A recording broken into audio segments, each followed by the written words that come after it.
kita ingin umat Islam ini terpelajar yang sangat Indonesia, jadi religius yang sangat Indonesia, atau kalau populernya disebut nasionalis religius.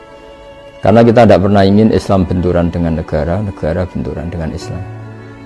Contoh yang paling mudah tentu kita anti narkoba, negara menyediakan ada BNN.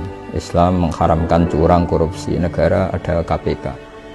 Islam ingin negara ini stabil, nyaman, negara ada kepolisian yang menjaga kestabilan itu.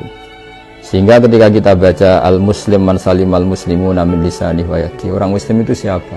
Yang orang lain itu selamat, terbebas dari makarnya dia, dari sikap tidak simpatinya dia, baik yang dilakukan lisan, mulut maupun tangan. Sehingga ketika kita menganjurkan kedamaian, menganjurkan sangat Indonesia, itu selalu tidak pernah kita ini benturan dengan negara. Dan itu yang diinginkan para bapak bangsa, para ulama kita, para guru-guru kita. Sehingga dalam sebuah makalah yang luar biasa, kata Imam Zuhri, kenapa ada sulhul Hudaybiyah, perjanjian dalam Hudaybiyah?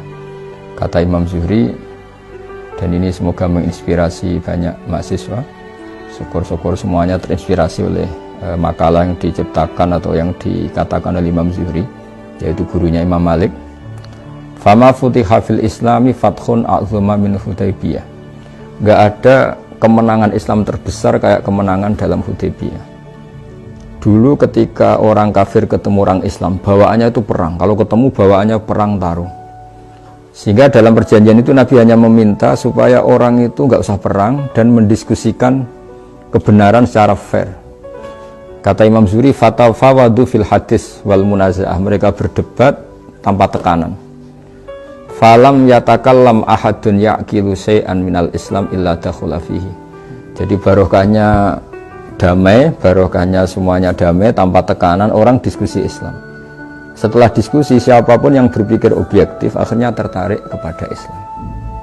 Tentu dulu misalnya mereka diskusi gimana kalau nyembah berhala yang dari batu dengan menyembah Tuhan Muhammad yang sifat dasarnya itu pencipta langit bumi, yang ada sebelum ada langit dan bumi. Dengan perbandingan-perbandingan seperti itu akhirnya mereka tahu tentu Tuhan Muhammad lebih benar, lebih baik. Sehingga artinya kata Imam Zuhri, Islam ini pernah begitu unggul ketika nggak ada perang. Karena ketika nggak ada perang, orang diskusi secara santai, secara rileks, tanpa tekanan, dan pasti yang muncul adalah kebenaran. Sehingga agama ini dibawa oleh satu kebenaran yang nggak perlu ekstrim sebetulnya, karena la ikraha fiddin qad tabayyana rusydu minal ghayy. Artinya untuk mengatakan 2 tambah 2 4 itu nggak perlu perang, karena qad tabayyana rusydu, yang mana yang benar ya jelas, mana yang salah ya jelas. Sehingga